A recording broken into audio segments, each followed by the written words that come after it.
ఈ రోజే డౌన్లోడ్ చేయండి. మీ ఫేవరెట్ షోస్ చూడండి. ఏం జరిగింది స్వామి? దురాశపరులు ధరించడం వలన శివుడికి అర్ధభాగమైన మణిహారం అపవిత్రమైంది.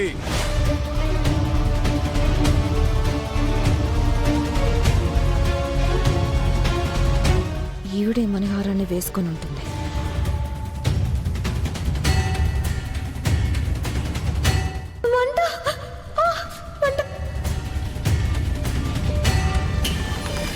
అయ్యుండొచ్చు స్వామి, నాకు తెలియలేదు.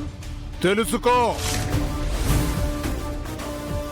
ఈ ఇల్లు సంతోషంగా ఉండాలంటే రేపే శివరాత్రి. నీకు అదే ఆఖరి రోజు. ఇదే ఆఖరి అవకాశం. శివుడి అర్ధభాగమైన ఆ రాజమణిహారాన్ని శివుడికి అలంకరించి శాంతింపచేయండి.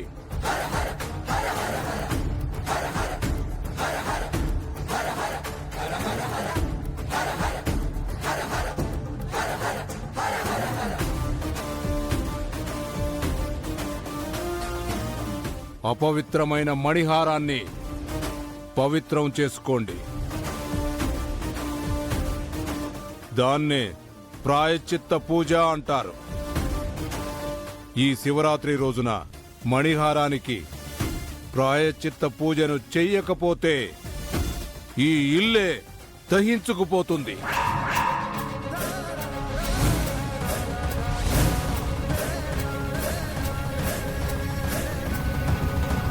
మీ స్థానాలే మారిపోతాయి. దిక్కు లేకుండా అలమటిస్తారు. లేదు స్వామి, మీరు చెప్పినట్టే చేయిస్తాను. ఈ ఇంట్లోనే అపవిత్రం అయింది కాబట్టి వేద మంత్రాలతో రేపు ఇక్కడి నుంచే రాజమణిహారాన్ని శివాలయానికి తీసుకెళ్ళండి. అర్థమైంది కదా?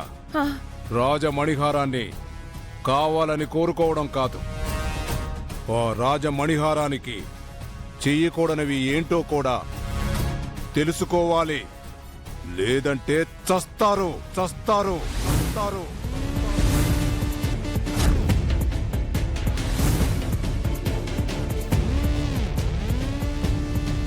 మరొక్క మారు ఆ తప్పు చేసి మరొకరు బలి కాకూడదు. గుర్తు పెట్టుకోండి. హర హర మహాదేవ శంభో శంకర. మరొకరు బలి కాకూడదు అంటున్నారంటే అక్క,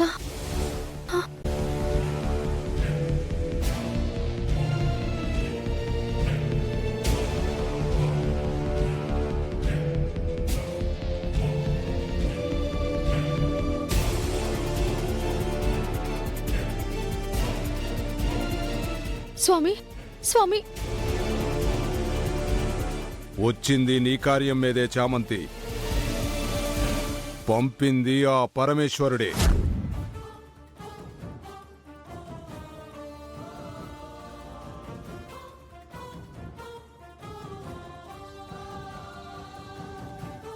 పరిష్కారం ఏంటని నువ్వు సంకల్పించుకున్నావు కాబట్టే నీ కోరికే ఆ శివాజ్ఞతో నన్ను ఇక్కడికి రప్పించింది.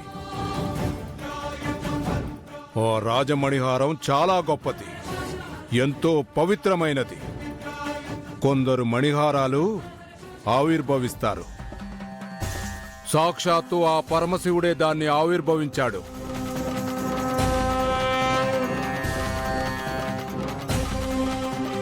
శివుడు ఆవిర్భవించిన మణిహారం కాబట్టే అది అంత శక్తివంతమైనది. దాన్ని ధరించకూడని ఒక దురాశాపర్రాలు ధరించింది కాబట్టే ఆ మహిమగల మణిహారం అపవిత్రమైంది.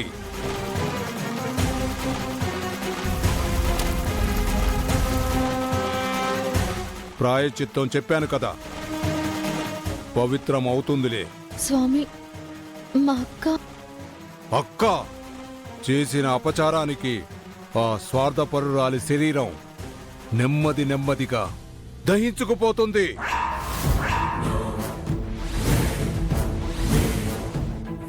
అందవిహీనంగా తయారవుతుంది. చావుకి బ్రతుక్కి మధ్య ఊగిసలాడుతుంది. స్వామి తెలియక చేసింది. దయచేసి అందుకు పరిష్కారం చెప్పండి. దుష్టుల్ని కాపాడాలని కోరుకుంటావే, సరే, ఈ శివరాత్రికే ఆ పరమేశ్వరుడి సన్నిధిలో తన చేత పరిహార పూజ చేయించు. మామూలు మనిషి అవుతుంది.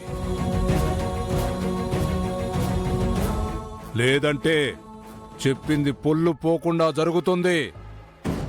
ఓం నమ శివాయ. హర హర మహాదేవ శంభో శంకర శంభో శంకర.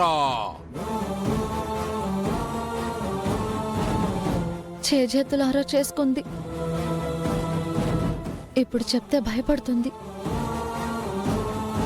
ముందు ఆ రాజమణిహారాన్ని గుళ్ళోకి ఎలా చేర్చాలో చూసి ఆ తర్వాత అక్కకి చెప్పాలి.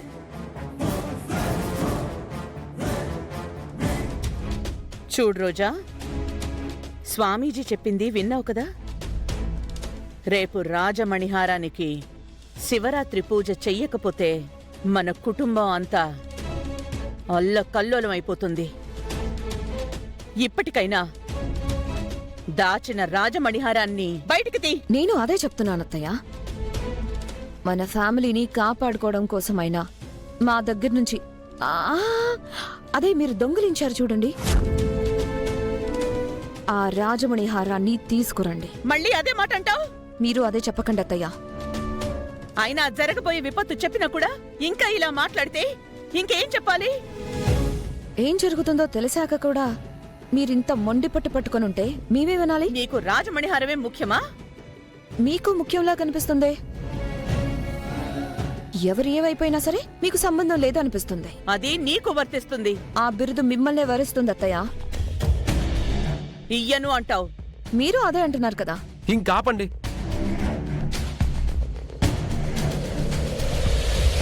చిన్నపిల్లల్లా గొడవ పడుతున్నారెందుకు? చిల్లరగా లేదు. ఆ మాట మామ్కి చెప్పరా. ఇద్దరికి కలిపే చెప్తున్నా. నాకెందుకు చెప్తావురా? రోజా దగ్గరే ఉంది. నన్నెందుకు కలుపుతారు? ఆ రాజమణిహారం మీ అమ్మ దగ్గరే ఉంది. ఇద్దరిలో ఒకరి దగ్గరైతే ఉంది కదా.